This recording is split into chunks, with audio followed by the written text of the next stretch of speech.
this next slide shows the trolley dilemma in philosophy.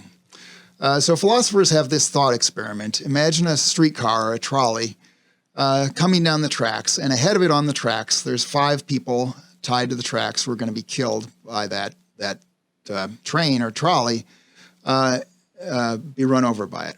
But ahead of that point, there's a fork in the track, and you're standing next to a switch, and you can pull the switch to divert the train to another track where it won't kill those 5 people. But unfortunately, in this diagram, there's one person tied to track number 2 who will be killed by your decision to pull the switch, and would not have been killed if you didn't pull the switch. So do you pull the switch? We've gone through that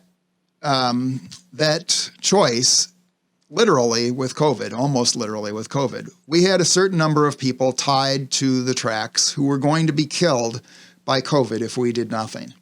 So we decided to divert that train to another track where those people wouldn't be killed.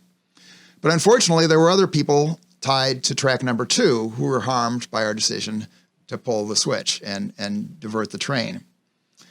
So in this slide, here are the choices as I see them between track 1 and track 2, as I've calculated them in this talk, with 200,000 COVID deaths averted, which if we normalize that to 1 and then divide all the numbers, normalize everything to 1 COVID death prevented, representing 4 years of life, person years of life gained.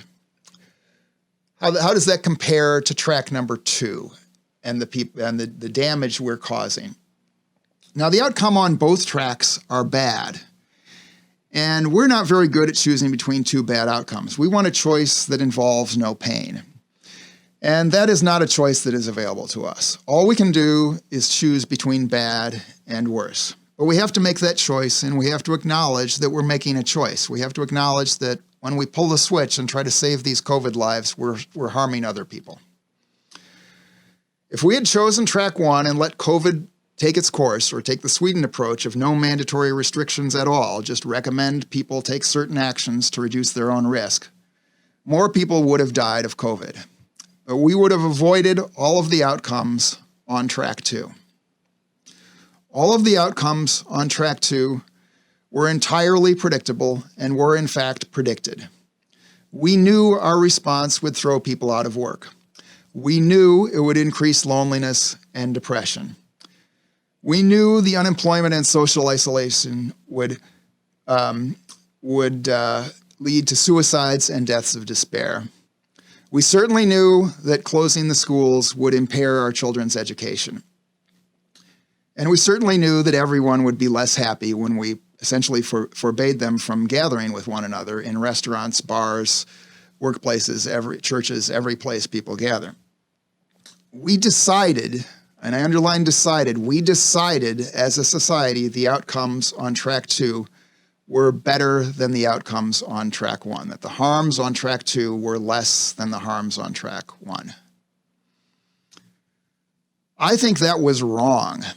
I think that was morally wrong to decide to pull that switch and to harm all these people on track 2. And I think even more clearly, now that we know these numbers, now that we know how much the harm we have done, I think even more clearly it is morally wrong to continue to pull that switch and continue to have the train run over the people tied to track 2.